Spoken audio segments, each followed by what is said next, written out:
C'est la première fois qu'on accueille une famille de réfugiés avec lesquels on va commencer un véritable parcours d'insertion. On est vraiment bien encadré par le couloir humanitaire, donc on travaille tout en sécurité pour nous et pour les familles qu'on accueille. Et j'apprécie vraiment de voir toutes ces personnes qui sont différentes et qui s'unissent pour une même cause, quoi. Il y a plein de gens qui se mobilisent pour apporter ceci, apporter cela, faire un déplacement, donner quelque chose, etc. Moi je trouve qu'il y a un mouvement étonnant. Pendant la guerre, ma mère a été accueillie pendant 4 années dans une famille en Suisse. Et on s'est dit, ben voilà, un service qu'on a rendu à une génération, si elle ne peut pas être rendue par une génération, elle peut être rendue par la suivante.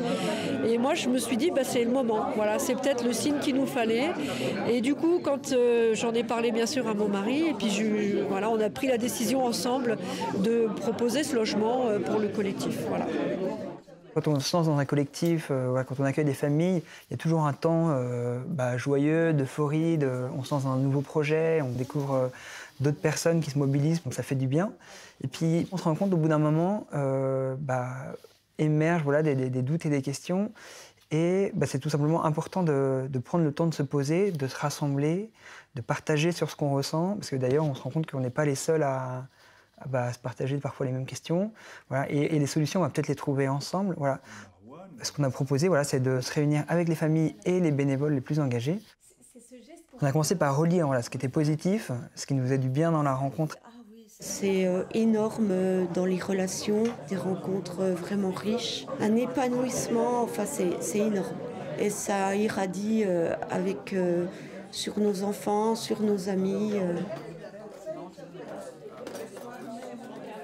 Le couple qu'on a accueilli a vraiment envie d'une nouvelle vie et la confiance qu'ils nous ont donnée tout de suite a permis de faire beaucoup de choses et ça a permis des liens vraiment très forts.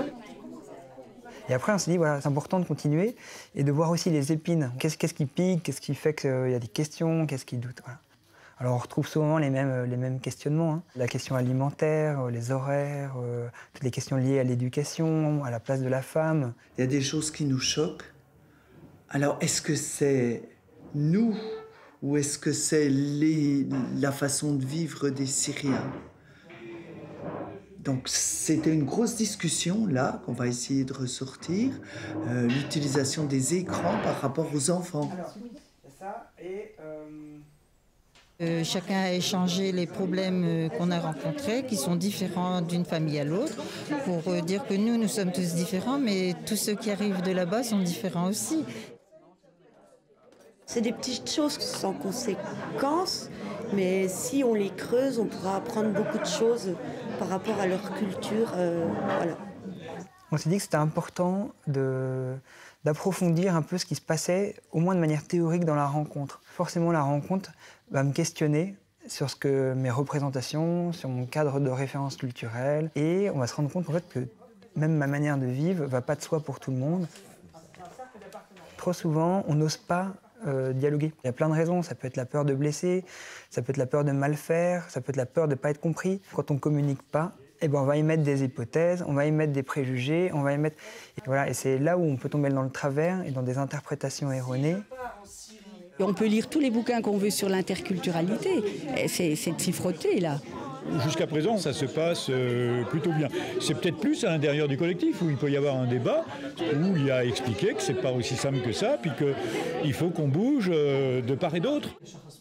Ces familles viennent avec leur culture, viennent avec leur histoire, leur religion aussi, et elles vivent cette religion de manière différente d'une famille à l'autre. En fait, l'enjeu, c'est de comprendre la logique de l'autre, sans chercher à ce qu'il faut faire, ce qu'il faut être. L'important, ce n'est pas d'ouvrir les autres à la raison, mais de s'ouvrir à la raison. C'est essayer de comprendre le mécanisme qui l'amène à agir, à être comme ça.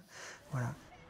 Et donc là, on est bien, l'acculturation, mode, intégration. Vous voyez bien que c'est Une formation comme aujourd'hui, ça montre bien qu'on prend au sérieux la rencontre, on prend au sérieux le temps qu'il faut pour traverser tous les filtres culturels qu'on a, tous les filtres religieux, tous les préjugés qu'on a les uns et les autres. C'est votre mari qui forçait dormir avant. Ça, c'est un préjugé.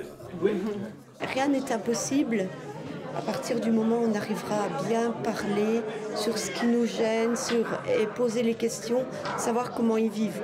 Bon, c'est vrai qu'actuellement, c'est difficile parce qu'on n'a pas la langue. Ça, c'est quoi ça? Au-delà du fait d'accompagner ou d'aider des familles syriennes, on voit en fait que ce genre d'action favorise le lien social local, qui est tellement essentiel pour la cohésion sociale générale. Voilà, donc go, go, go, faut y aller.